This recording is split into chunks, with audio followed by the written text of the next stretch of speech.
I've been looking forward to this, and I'm not sure why.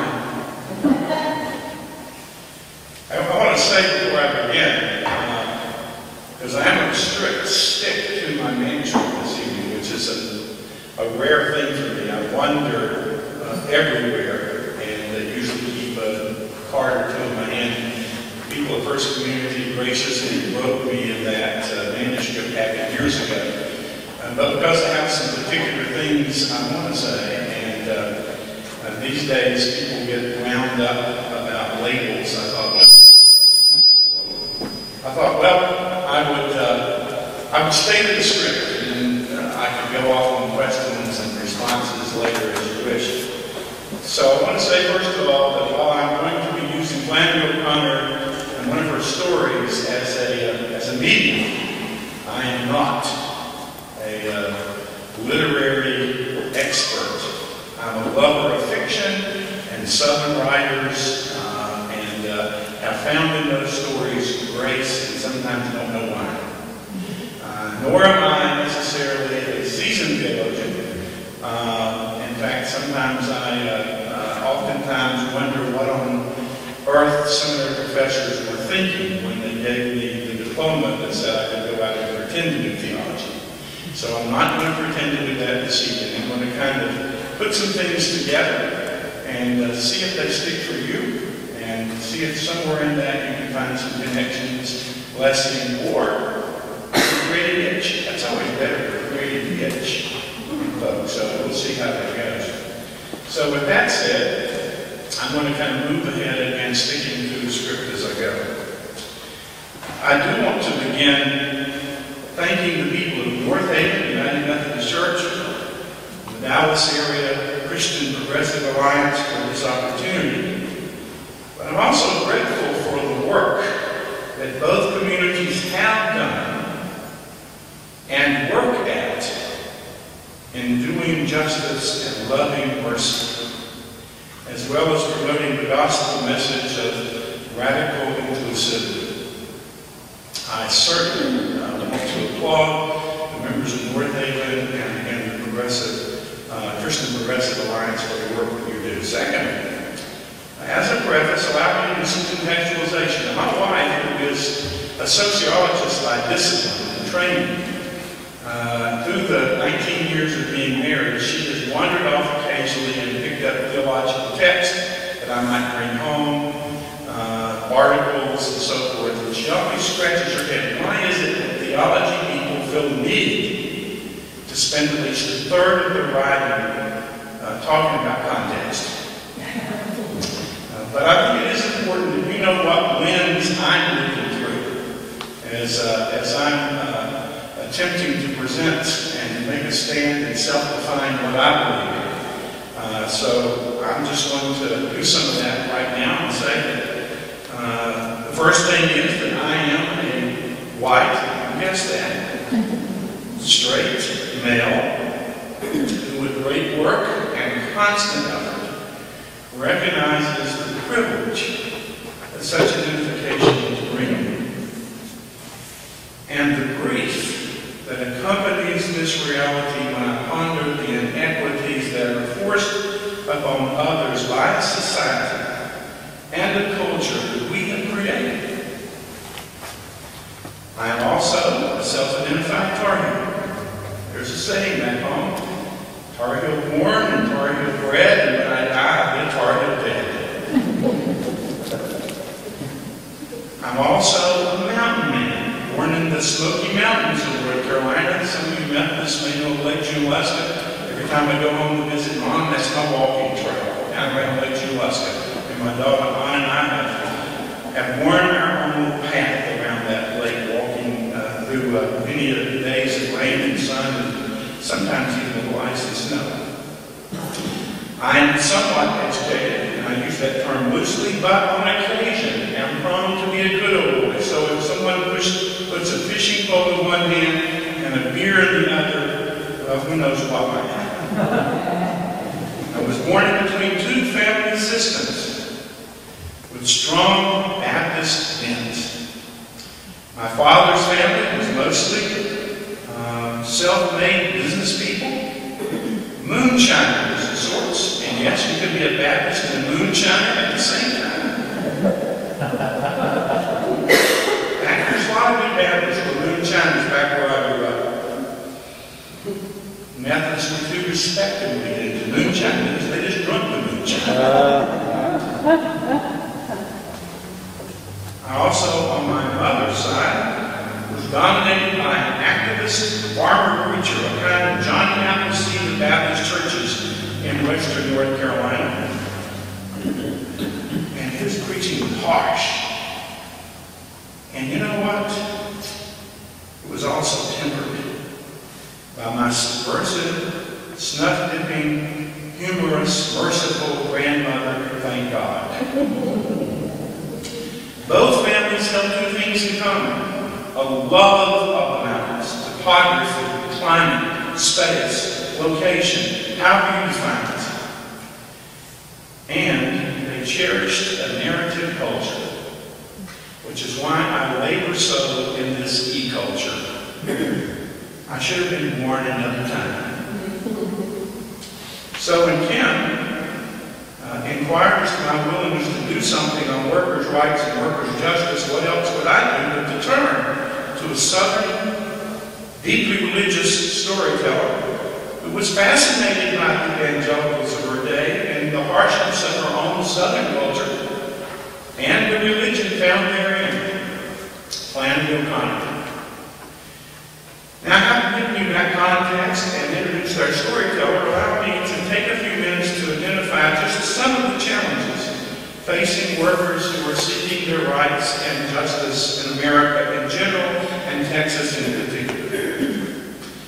I would say that workers are caught between an economic orthodoxy and the legalized power imbalance. We live in a system dominated by ideologues who believe that free market globalization is, as one jackleg preacher wanted me to say when I was getting ready to be ordained and he asked me about the Bible, they want us to say that the free market globalization is the verbally inspired, infallible Word of God, free from all inconsistencies whatsoever. Can I get an amen there?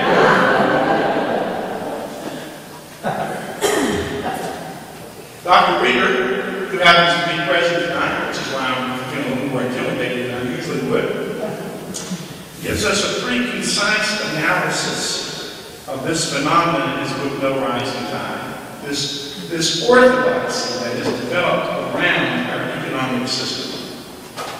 The free market system has its own Roman curia or megachurch pastors in the form of the Wall Street crowd and the media talking heads that Rupert Murdoch can spend money on and put before the screens and say whatever they want to say, and some people believe it. You can't challenge the assumptions. This is a holy priesthood. And so when it comes to what system is superior and what is or isn't acceptable, there just is no discussion. Workers are also caught in legalized power imbalance. The board members of corporations are bound by dual fiduciary duties. I'm sure all of you know this, but I'm just covering some ground. These are care and loyalty. The duty of care is obvious to all of us here because people who go to those meetings get paychecks sitting on those boards have to pretend to care about the company. Now, whether they do, apart from their paychecks, that's a whole other conversation we have elsewhere, but they have to at least pretend to care.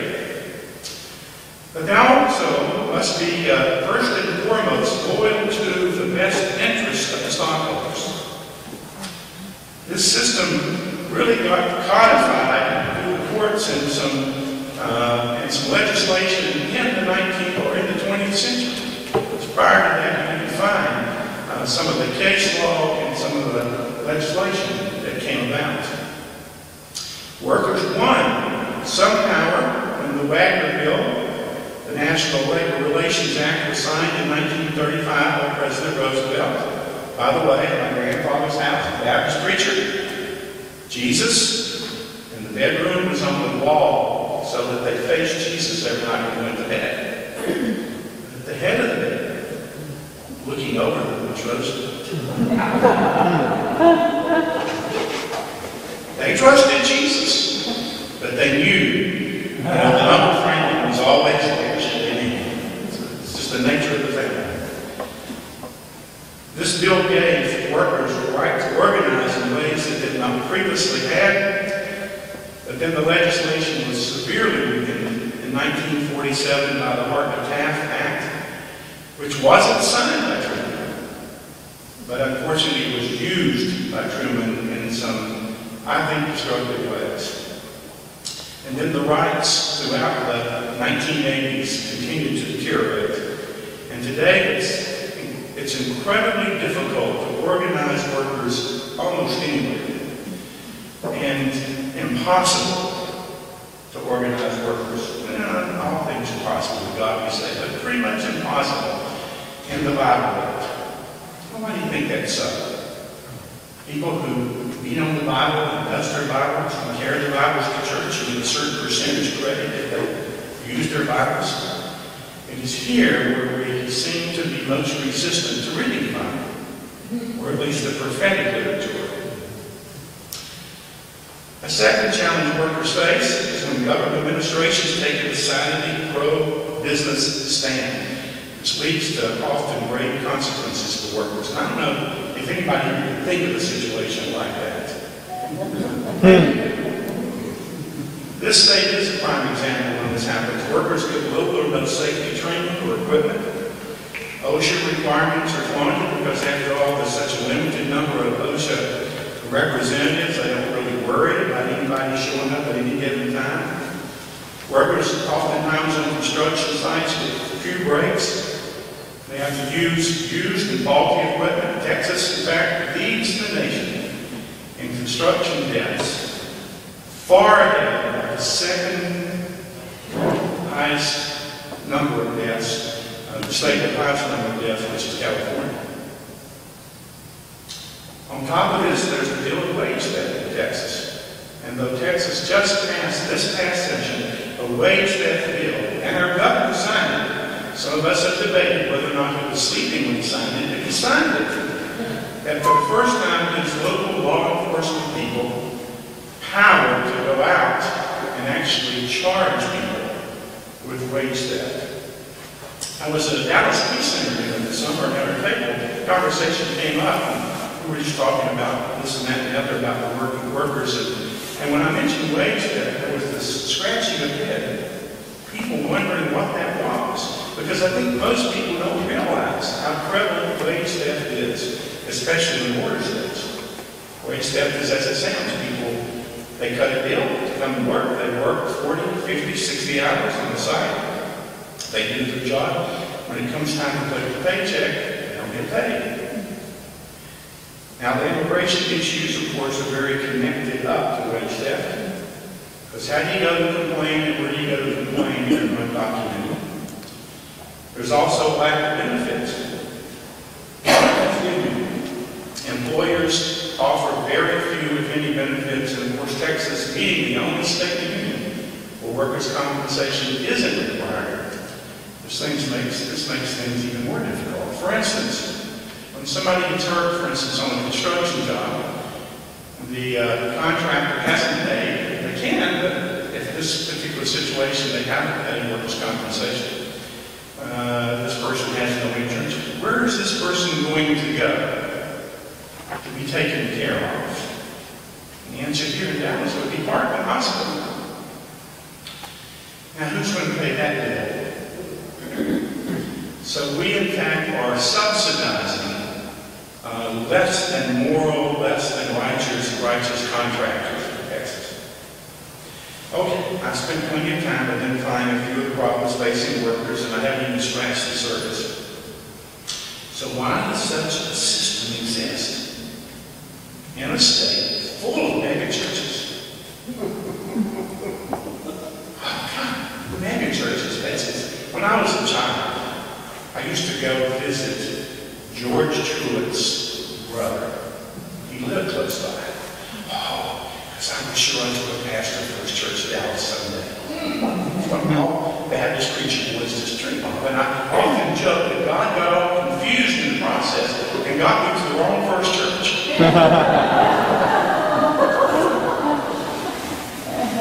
We go to a state full of mega churches, thousands of medium-sized churches, small membership churches. We've got politicians with this. We've got politicians with this never-ending diarrhea of the mouth about their religious scruples and how God has blessed them and wants them to be elected for office. I think the circle answers why it exists, and so I want to suggest at least one of the issues why this exists, not only here but across our land. Many of you, if not most, know of Flannery. You know the story of how she battled lupus, died at the early age of 39. She was a Roman Catholic who was quite fascinated with Southern evangelicals, as I said. And the story to which I'm going to be referring tonight is the one I like best, Parker's life. It actually was the last original story that she wrote just before her death. Though she was working on a revised version of the Geranium called Judgment Day. So at the risk of doing a writer the worst of injustices, I just want to give a synopsis for those who may not have availed themselves the opportunity to read Parker's book. Again, this is one of those itches I'm hoping that you don't need to scratch. The story opens with O.E. Parker. Known as his insistence on his Parker, sitting on the front steps, watching his pregnant wife snap beans. We do in the South. We snap beans a lot. Not so much so anymore because you get them frozen in program, but back where I grew up, we snap beans. And he sits there watching her, he wonders why he ever married such a, quote, plain woman, unquote, to begin with, and feeling great shame at his inability to leave her. We learn that she's a fierce Christian, a woman that's gifted in sniffing up sin. Don't you love that phrase? Oh, sniffing up. We had some women and men in my home church. Wow, they could sniff up some sin. And if they could make up some good stories about people they love. She books no room for tobacco and whiskey, bad language, and painting her face. And Parker's always been the lesson sort. He saw a man at a fair whose body was covered with tattoos when he was 14 years of age. And soon afterwards, he began his lifelong quest of collecting tattoos, just randomly collecting tattoos. His mother had tried once to get him saved by taking him to a revival. Once he realized her intent, he broke away, and the following day he lied about his age and joined the Navy. He stayed in the Navy for 5 years until eventually he was thrown out for his, slothfulness, drunkenness, being AWOL, numerous kinds of reasons. By that time, his tattoos covered almost all of his body except his back. Now, Parker met his wife when his truck broke down in front of her house. She mostly hated tattoos and hardly showed any real interest in him, but he would come and bring the family fruit. There was something about her, made him curious. There's a scene in the story where he's handing an apple to her, and she notices the snake, the tattoo of the snake. I love that. Maybe better than that. He's offering the apple. Love that too. Her father was a preacher of sorts down in Florida preaching the gospel, so her mother didn't mind that Parker was courting Sarah Ruth. He married her because she had made it plain that without marriage there'd be no sex. And after the wedding, Parker became more and more depressed, living with his wife's constant moral judgments. And as time went by, he increasingly was experiencing a loss of focus, becoming somewhat paranoid that perhaps someone was following him.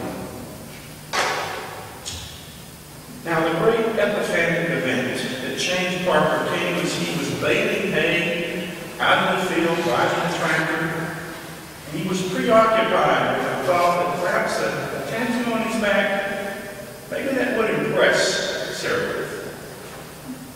When the story says that the only tree in the field reached out and snapped him. Blueberry bush did that to my friend's tractor one time. He was laid up with his bin. I was doing him a favor. I think some of the snagged his blueberry bush, and his lawnmower was never the same after that. But in Parker's case, it was worse because the tractor turned over, through and clear. There was a fire, burning tree, and as he bailed out, he screamed, "God above." And at that moment, something shifted for Parker. Got in his truck and headed to the city to a tattoo artist. And once he gets there, he relates to the tattoo artist that he wants a picture of God on his back. Now, the artist is a little confused about this request, and so he gives him this book, and Parker's looking through, and finally he comes to this picture of the haloed head of the Byzantine Christ. And he started trembling at the very sight of it. And so he insisted this is the one. And after 2 days of work, when the artist is finally finished, he's wanting to show Parker this image, he asked Parker if he's been saved. If he's human. Parker denies it. He says no, but he's married to a woman that's saved. Well, he's shaken by the image of those piercing eyes, and so he proceeds to buy a pint of whiskey. He had a religious, epiphany. That's the thing to do. Buy a pint of whiskey and check it out. See if it's the real thing, I guess. At least that's what my parents did. He goes over to the pool hall. That's the place my mom told me never to go. There's sin. My mom sniffed out sin. It was always the pool hall. I don't know about you, but there's something going on there. So he goes over to the pool hall where he meets up with some folk who recognize him and know him. They demand to see the new tattoo, and when one pulls his shirt up, he shouts, "Christ!" Apparently everyone in the pool hall recognized the image. But they accused Parker of having no religion, and again he denies it. In fact, he denies it 3 times. At this point he jumps into the middle, and there's this kind of brawl that you get into when you go into places of sin. There was a brawl, a fight, a short bit, and the people threw him out. It says when they threw him out, they experienced the calm, like the shipmates of Jonah experienced when they threw him into the sea. Now, Obadiah, Elihue, Parker, knows that a change has started within him. Something has happened. He needs to know about it. He needs for Sarah Ruth to know about it. He needs to know to seek something, confirmation, information, anything. And so he heads that way. But Sarah Ruth is angry because she's heard about wrecking the tractor. And he's been gone away for a whole night with no explanation. And so she won't let him in. And finally, Obadiah Elihue Parker convinces Sarah Ruth to open the door, and upon entering the room, she begins a string of condemnations. Now, he believes that once she sees this tattoo, she's going to be impressed. Will know that he's changed. He lights on him, and he pulls off his shirt, and he exposes her to the image. She doesn't recognize it.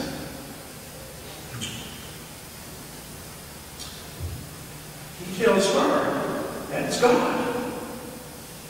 She contends that God can't be seen because God is spirit. And begins accusing him of idolatry and grabs her broom and begins beating him about the head and shoulders and all the Christ figure. And as the story ends, Sarah Ruth is standing as hardened as ever, looking out at where Obadiah Elihue Parker is leaning against the pecan tree, crying like a baby. I want to say that there's any number of fine books out there about Flannery O'Connor. George Kilcourse is one of the ones that I like. The Flannery O'Connor's Religious imagination. There's also Flannery O'Connor and Christ Pointed South, or Ralph Wood. The former, of course, comes from the Roman Catholic perspective, the latter through the eyes of the protesting Protestant who happens to have a Baylor connection, for those of you who have a Baylor connection. I did a Lent study using Flannery O'Connor's stories years ago. And there was an aging grandmother who cornered me on Sunday morning and was ready to scalp me. I mean, she was madder than me than some people who've been mad at me. Said she could hardly see anything remotely resembling grace in those writings. Kilcourse reminds us that Flannery O'Connor convinces readers that in the Christian vision, we are asked to see Christ in others. But he adds, for some people, we have to squint hard. Now, O'Connor's Roman Catholic perspective is that Christ is always encountered in the world. In other words, matter matters. She was perplexed by Southern fundamentalists who insisted that one could experience God as some disembodied spirit apart from the church, never know the sacraments, never experience grace in an embodied way. That just drove her crazy. Take a look as I get toward the conclusion. I'm getting there. Stay with me. Take a look at those two primary characters of Parker's back. Just contrasting them with that. The first contrast can be seen in the names. He refuses for most of his life to even speak his full name. Obadiah, servant of the Lord. Elihue, God is here. Parker. He hates these names, and yet he comes to own them through his salvific experience. Sarah, on the other hand, was the mother of Israel, who became fruitful while even in menopause. Ruth, we all know, was that wonderful Moabite foreigner who was kind of grafted, I guess you could say, as an in-law into Jesus' lineage, known for her faithfulness as a daughter-in-law. Ralph Wood says that though pregnant, this Sarah Ruth is ruthless in her scorn for life, and her progeny is not likely to bear spiritual fruit. Now, salvation for Obadiah comes to know, but during his early years, he tries to stay clear from the same question. Quote, he didn't see it as anything in particular to save him from it. He was gripped by shame, true. Was tempted by the power of his body art to extort women, always. But he didn't see that as a reason to be saved. From seeing tattoo of the Byzantine Christ, which is a great antiquator, one who is ruler of all things seen and unseen, Sarah Ruth's curt response, it ain't nobody I know. Kilcourse has said it separates her from conversion. I would add that it almost closes the door for most people. Ralph Wood points out that Sarah Ruth is a Gnostic, somebody who's scandalized by all forms of human embodiment. But in the midst of all this stuff, what does this have to do with the silence of the church when it comes to workers' justice issues? You see, I believe one of the reasons why the Western church has often been so irrelevant for so long when it comes to addressing significant justice issues of our time is the ongoing denial of Christ's incarnation and our fixation with the dualism. Now, you got to understand, I went to the United Church of Christ, a denomination where people are known in New England as Unitarians consider Christ. So to hear me talk about incarnation, well, let me throw you. But I have a broad interpretation of incarnation. Christ's incarnation, that is Christ coming in some embodied form, is an embarrassment to modern people, akin to the scandal of the cross in Christ's day. Through the ages, the church has drugged that dualistic theology with it, like Carlisle Martin used to say about the church, those medieval chains. The Hebrew Scriptures boldly proclaim, Bereshit bara Elohim, God created in the beginning. God created and created and oh, it was good. Good stuff. Hebrew scriptures say it was good stuff. Matter was good. Stuff was good. And later, I recall, or those who said to misrecall, you can take a pick, I don't care, find stuff, matter, to be suspect. Even that which conferred on being evil. He seems determined to damn sarks, which I happen to love dearly, and glorify the Spirit. It's that dichotomy. And I know he was using the vernacular of the Greeks to communicate a greater mystery. The problem is that those who came after him didn't do so well, sorting all that out. So the church has been seduced by this more and more, and it permeates so much of our teachings and so much of the pulpit rhetoric that some of us use. Whether it's among Southern fundamentalists or Roman Catholics, it's there. O'Connor once set forth the terms of her art in this way. I shall have to speak without apology of the church, even when the church is absent.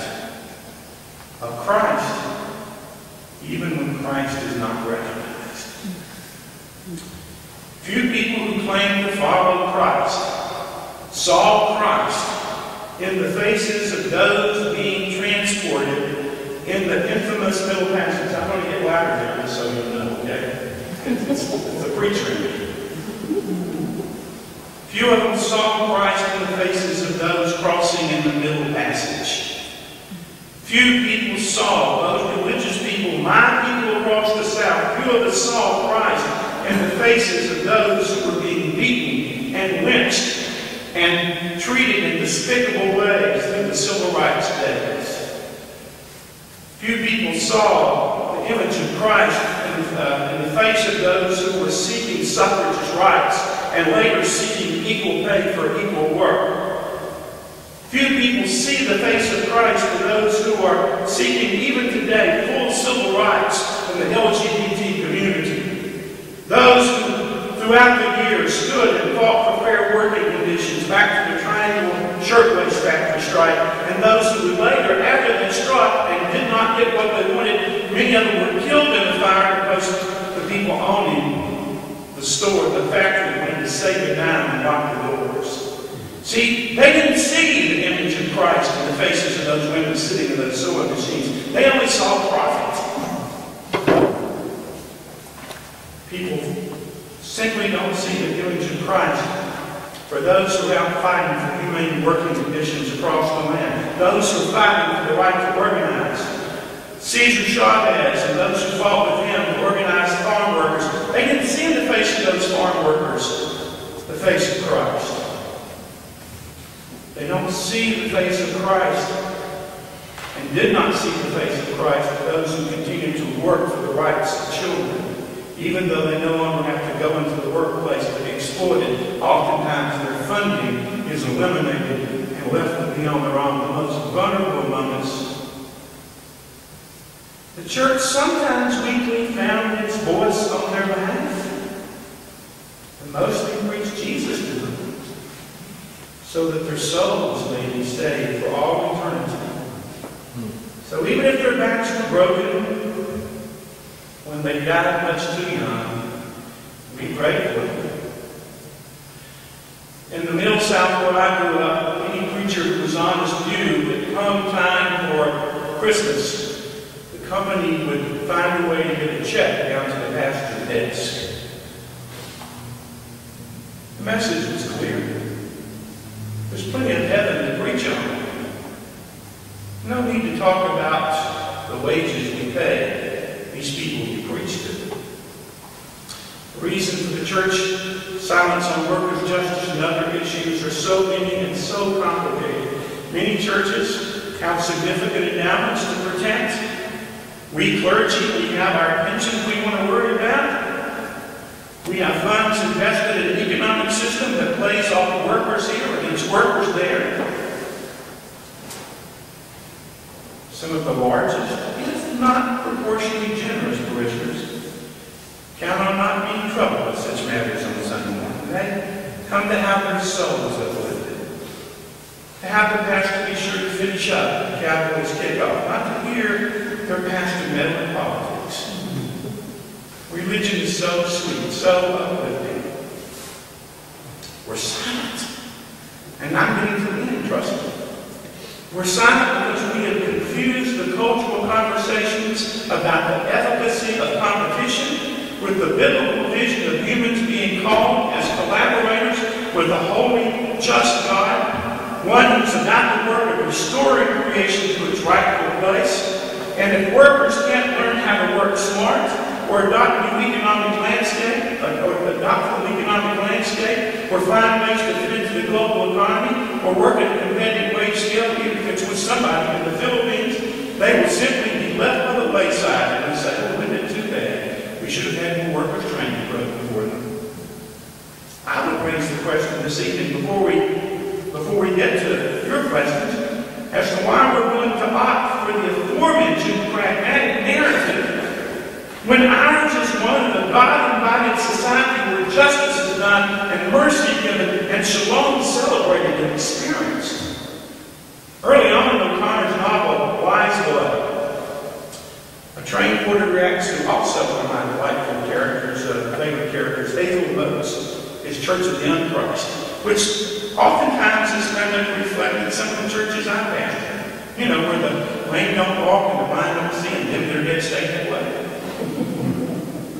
Jesus Mose keeps using the term Jesus, and the porter didn't move.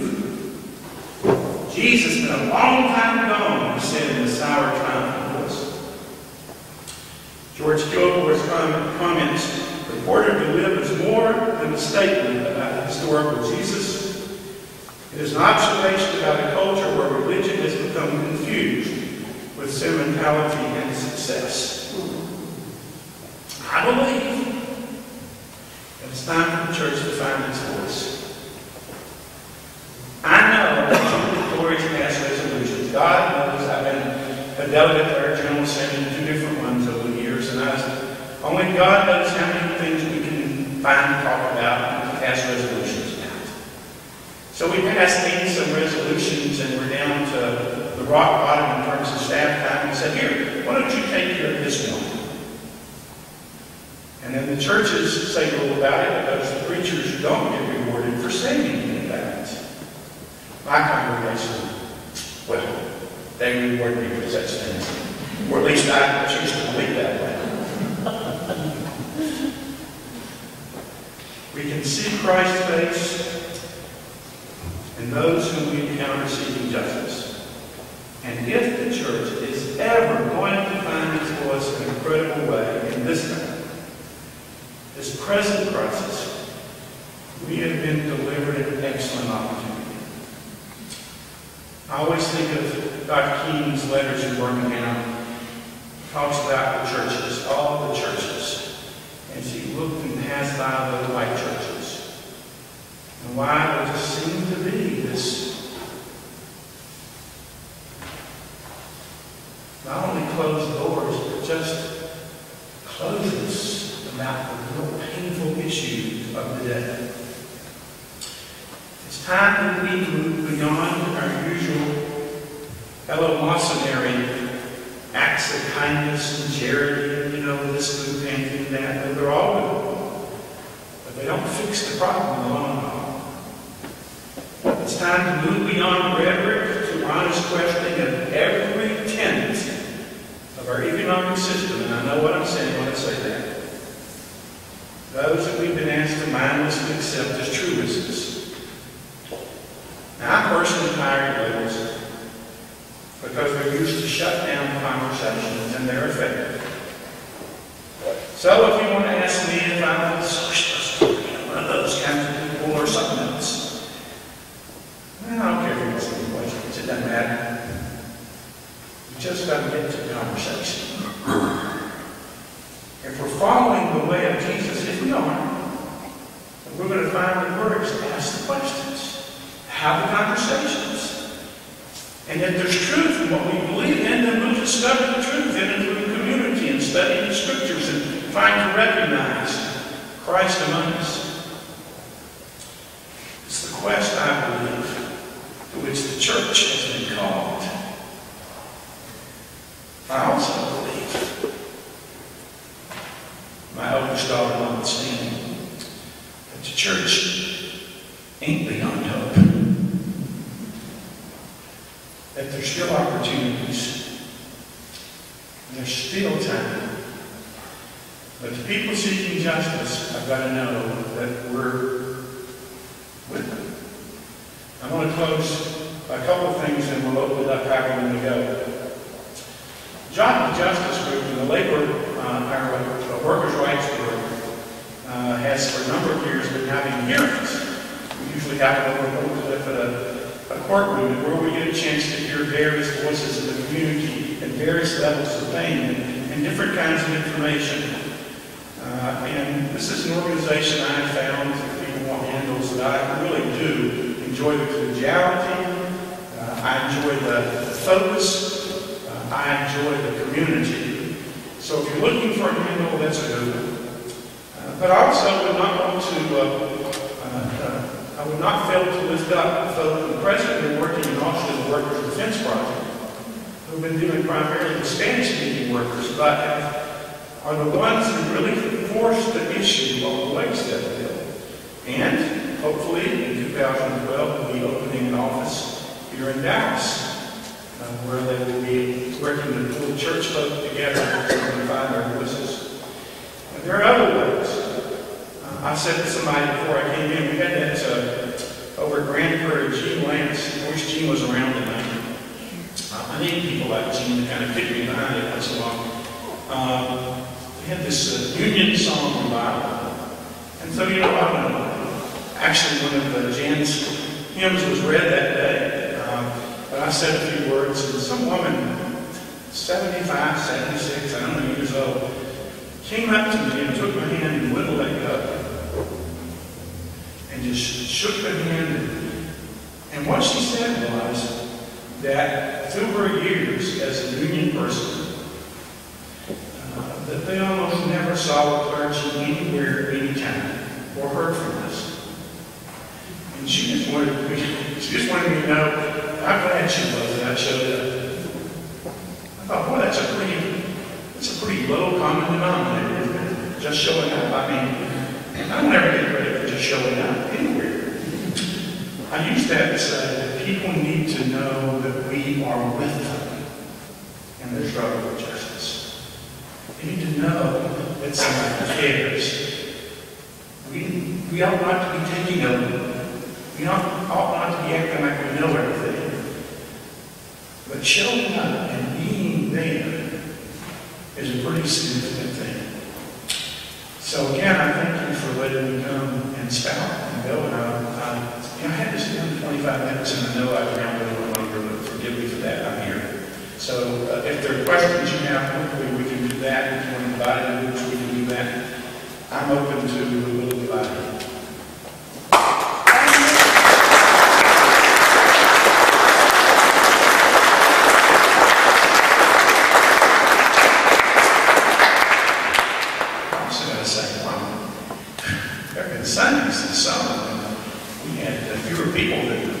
We got the first communion. God bless you. I'm grateful for your presence. Any questions for you? Can you tell me again the first group that you were talking about that has been hearing a little bit more about it? John's Justice is kind of, I would describe as a parent organization. Is that right? What the phrase that they weren't kind of a... Sure. We move under their flag. It's called the Workers' Rights Group. Much of the work. You can find out more information than you ever need to know about all things workers' justice and union stuff if you go to labordallas.org. That's Gene Lance, who, if you ever want anybody, if you want to hear anybody who's doing the radio, just rail on Monday morning because you feel like somebody needs to rail, turn in at 7 o'clock on Monday night. I never just say, what's he going to rail about today? And sometimes he's letting me come on the rail, so I've always enjoyed that. And we're always glad to see faces. That group is always open. Now people come in, and it makes us feel good when the press does show up. And I would say Dr. Roger Rieger is kind of takes the lead on that with disability conduct of working faculty, and so we're always grateful for their leadership. What's the alternate commentary to Milton Friedman? Because Milton Friedman seems to be the high priest of the market. If you go back and you look at Adam Smith, he wouldn't agree with most of what they're using in the market. Yeah, because he was a kind of moral philosopher. Yeah, so what's the alternate? I made a joke at a gathering the other night. I don't think people got it. My wife only gets my worst sense of humor, but it was not about Christopher Hitchens per se, but I said, I wish Christopher Hitchens would leave us religious folk alone. Because after all, take a look at economics. They take a few numbers, throw a few statistics in, claim to be a big accumulator, shake it up like a cocktail, and think they know everything. Why doesn't Christopher Hitchens pick up an economist for a while? And you do get this kind of incredible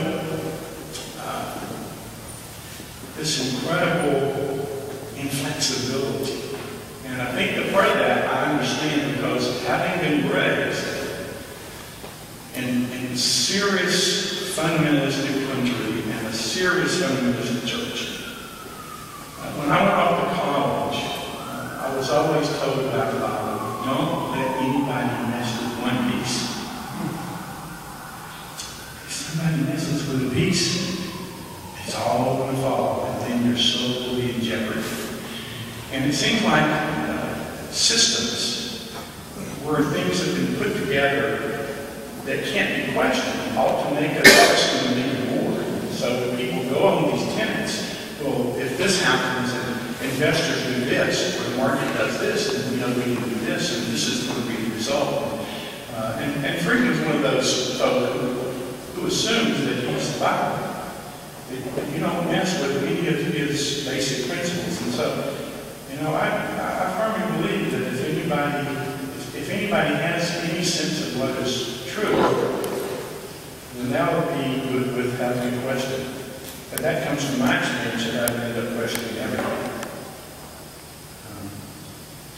I don't know if that's an answer to this for me. Is that how I see things? Yeah. Assuming the federal government could do anything, what would be your thoughts about what might be the most effective growth in terms of employment? We understand that Obama's going to give a speech tomorrow night. We talk about infrastructure and all those kinds of things. It sounds a little bit like FDR on one level. What are your thoughts about that? What do you hope for? Well, the Job and Justice National have been promoting basically a government employee program that is something, it might not be exactly like the WPA or the CCC, but something in that mode to put people to work. And so they hung their heads on that. If you ask the question, what's possible, then I would say I'm pretty cynical that the country's willing at this point. I don't know where the critical mass is, and I'm not sure where that critical mass, though, there's so much pain that people will be willing to truly step out and look for that kind of major change again, a serious effort to create jobs and do good in the public, in terms of public projects. I think that would be a solution for the moment. People would say to me, a former member, I love dearly, he's up in Tennessee now, said one time, he said, that was all right, all Roosevelt did, but the war would have ended it. And so I looked at him and said, well, whether the CCC or WPA programs would have been more successful, less successful in the long haul, had the Japanese not intervened, we can leave that question open for debate. But all I know is that there are a lot of people, especially those in the mountains where I go, who would have starved.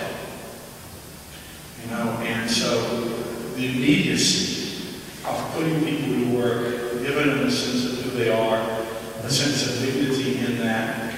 There's something to be said for that in the political climate. I said Sunday morning in Sunday school class, because I did some of this Sunday morning relative to liberation motif, and I said, you know, what worries me is that liberation movements oftentimes start with people just get mad, and they've had enough. But it doesn't always mean they have a vision. And so I'm worried that at some point there might be a critical mass of people will simply get mad, and enough people get mad. But I worry about what vision will be shaping that narrative. Yes.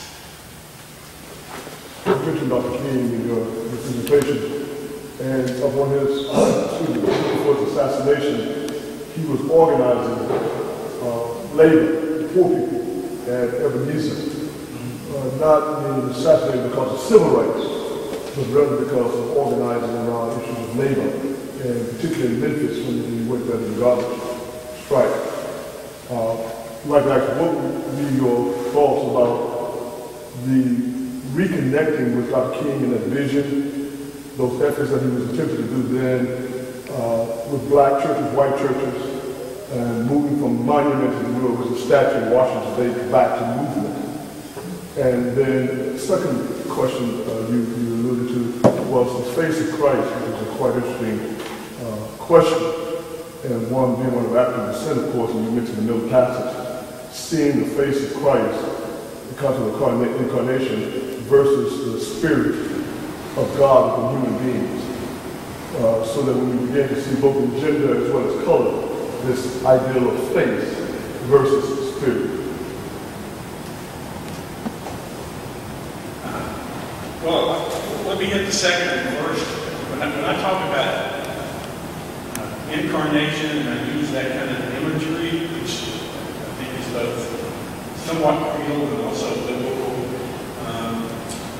I have broad definitions for incarnation, and I have very broad definitions about I could hear any number of images to which I would be able to say, I see the incredible worth in this individual because God has created this individual. I see the stamp of God in and on this individual. And backing up to the King piece, it's interesting because I'm always mindful, and Joel Pugh and I had a conversation early on when these things first started about some of his writings embarrassed some people when it came to questions of economic justice. And yet it was clear, I don't know where he would have gone, but it was certainly clear that he understood that economic justice was a primary issue for everybody. I said one Sunday morning that led to the other days later that some of us need to remember that when Dr. King was helping organize the sanitation workers in Memphis, not discounting the racism that was a part of that, that challenge. Even the African American sanitation workers in Memphis at that time at that wage did much better than the people who would pick up our garbage tomorrow morning, who have no benefits for contract workers and no workers' compensation and nothing. So even here in our own community, we see that kind of even worse injustice than he was saying. And yet he was trying to get people to understand the old saying that an injury to one is an injury to all. And that we have to be working together always with that vision. Whether you are African American, white, Latino, Latina, whatever, and whoever, however you identify your root system from whence you come, you've got to be willing to be committed to justice for all. Of course, I was taught that in the legend. Liberty and justice for all. Today, we seem to only be focused on the liberty part. Thank you so much for that reference to Dr. King and also for your talk. that this is all very helpful because those things we're not talking about in the church as much. And you know, the King reference reminded me of the difficulty of talking about it. In my own career, you know, for 20 years or so, I've been writing on liberation issues. And I've written on poverty, I've written on empire, I've written on feminism, gay and lesbian issues, economics. That was all relatively easy compared to talking about labor. I'm working on labor now, and that is the thing that's almost impossible to talk about. Wherever you go, whether it's in the academy, whether it's in the church. And this is what killed Dr. King, as he said. You know, this is precisely the struggle that we're having. And here's a suggestion. I mean, I want to get your opinion on it also, and maybe the group.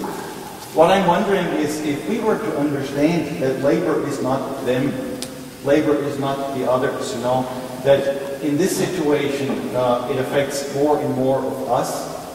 It affects academics. You know, this is one of the issues we're dealing with at SMU, that professors that thought of themselves as professionals and people of the solid middle class are more and more proletarianized.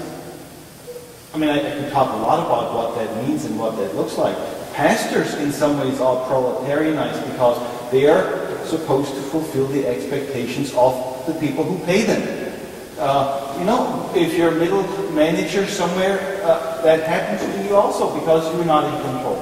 So one thing we're doing with the Worker Rights Board is precisely to hear cases, to hear labor issues, and some of what we found, I mean, you've been there every time, tremendous abuses in this, our own city of Dallas. But the other thing we're learning in the Worker Rights Board is maybe the line is not as absolute. And, you know, by talking to construction workers, or by talking, we've had several hearings now on unemployment, what we're finding is it's not just them, it's also us. Unemployment, for instance, is used to put the claims on everybody else, people who still have jobs. Salaries are cut, benefits are slashed. So in a way, if we were to understand, this is my question, you know, if we were to understand that this is not another social project where we're looking to help someone else, but ultimately we're all affected, middle class people included, what would change? How would that look different? Would that do something to churches? Would that do something to our theology, view of the incarnation? I mean, what are your thoughts on that?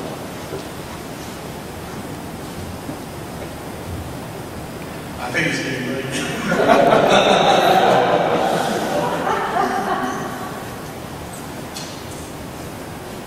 It's kind of interesting because last summer we went out for a week in San Francisco. We'd never been to the West Coast. And so one afternoon I heard this incredible noise because the window opened in the hotel and got louder and louder. Helicopters were going, wow, something major going on out here. I was interested in her electronics. She didn't really want to go out on the long day, so we said, well, we're going to go out down front and see what the city is. And the person I walked down, there was this massive demonstration in front of a hotel chain, but it was a workers' issue. And people were lined up. They've shut down, coming up to rush hour, an entire main block of the city. When the police officers came up and they had their plastic things that they were ready, they brought the buses in, and the people were chanting and they were wound up, and I don't know, several thousand people on the sidelines yelling, and brochures and this and that. And so then it came time, and now the people protesting sat in the street. And light was given, police officers came, and one began picking them up and putting their arms and taking them off. It was the most beautifully choreographed thing I think I've ever seen. I mean, I don't think that their ballets and things better than the workers knew, the police knew, everybody knew what they were doing. But here's what fascinated me, is how many different groups came out to support the body who had workers' issues. That they all saw themselves. And I said this, she says, this woman said, out here, we have a reputation. So, we have, but we can have a thing here in Dallas, and, hey, we get 25 people show up downtown. Let's go celebrate. And this is a big time movement for workers.